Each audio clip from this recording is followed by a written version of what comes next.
Right from our childhood, we have been hearing that failure is the stepping stone to success. But how many of us, as entrepreneurs, actually prepare ourselves to face this failure? Let's be honest, nobody wants to fail. Whenever we take a new step, it's only human to think of positive outcomes. But this doesn't happen always. Be it a break-even point, facing a loss, or simply an absence of motivation.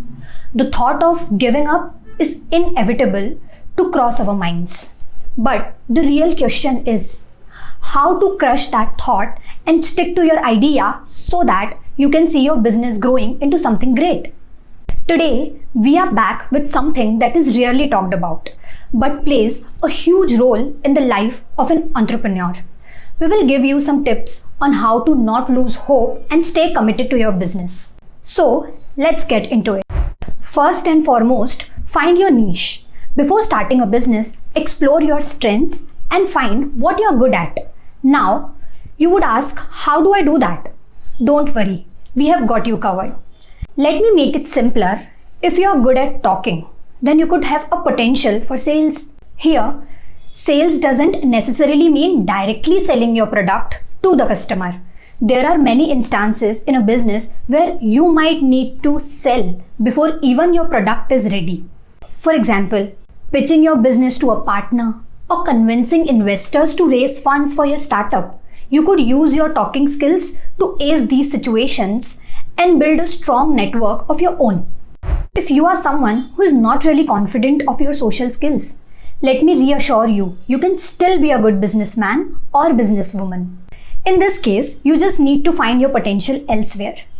You could be good at software development, designing, accounting, or any other skill that makes you confident.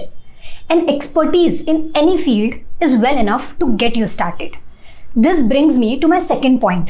Hire someone to do the tasks that you can't. After you have found out what you excel at, you need to build an all-round team that can handle different aspects of your business. If you have the required technical skills, hire someone who can market them. Conversely, if you are a talker, then find someone who can do the technical work for you.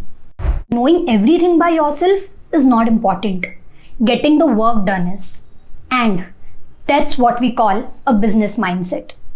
Now that you have figured out your skills, let's see how you can put them to use for running a business.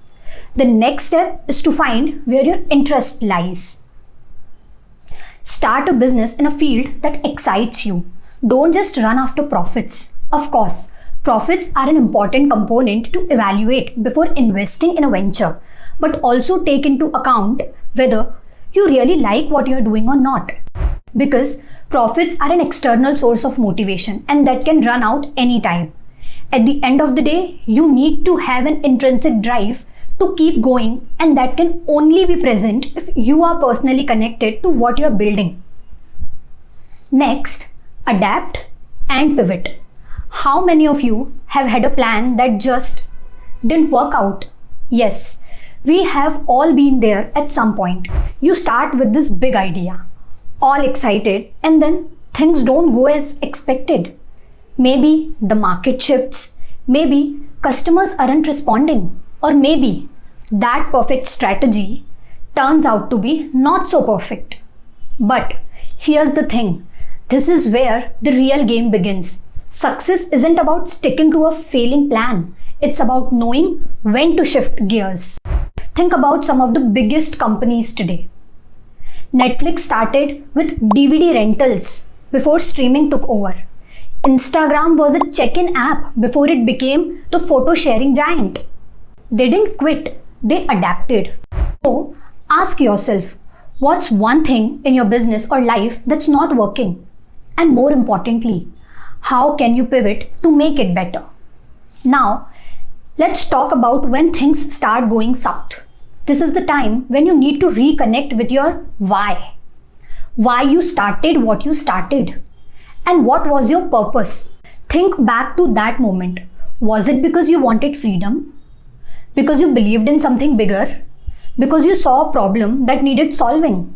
Whatever it was, that why was powerful enough to push you into action. But somewhere along the way, as the setback starts to kick in, you tend to forget that purpose. So remember, it's never too late to mend. If you ever feel like giving up, don't just focus on what's hard. Focus on why you started. And that will make you want to fight for your motive. Challenges are inevitable when you're running an empire. But most problems aren't actually big. They just feel that way because we are looking at them all at once. It's like staring at a giant mountain and expecting to leap to the top in one go. You wouldn't do that, right? You would take one step, then another, and before you know, you're halfway up. With that note, what's one thing you can do right now to move forward? Not 10 things, not the whole solution, just one. Maybe it's making a call, sending an email, researching a new strategy, whatever it is. Start there. Then, after that, find the next step, and then next. Problems are only as big as we make them, but when you break them down, suddenly they become manageable. And here's the best part. Each small step you take gives you momentum. Have you noticed that once you start working on something, even if it felt impossible before, it becomes easier? That's because action kills fear. Progress, no matter how small, builds confidence. Last but not least, take breaks and celebrate wins. Think about it like this. Have you ever tried running on an empty phone battery? It lags, crashes, and eventually dies. You don't expect your phone to keep working without charging. So why do you expect yourself to? Taking a break isn't slacking off. It's recharging. A short walk, a deep breath, a night off. These aren't wasted time. They are fuel for your next big move. Because when you come back rested, you are sharper, more creative, and ready to tackle what's next. And when you accomplish something that brings you closer to your bigger dream, celebrate it. Acknowledge progress, even if it's small. Take the time to recognize what you have achieved and give yourself a pat on the back. This keeps you motivated and helps you see the bigger picture. In the end, building a business isn't just about having the best idea or the perfect plan. It's about resilience. Business is about knowing your strength, surroundings, yourself with the right people, adapting when things don't go as expected, and most importantly, staying connected to your why. Challenges will come, setbacks will test you, and doubt will creep in. But remember, success isn't about never failing. It's about refusing to give up.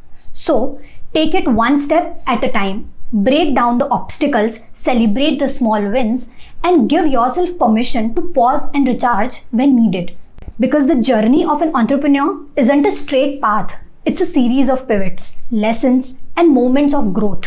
And as long as you keep moving forward, you're already on the path to something great. Stay committed, stay adaptable, and believe in what you're building. Because if you don't, who else will?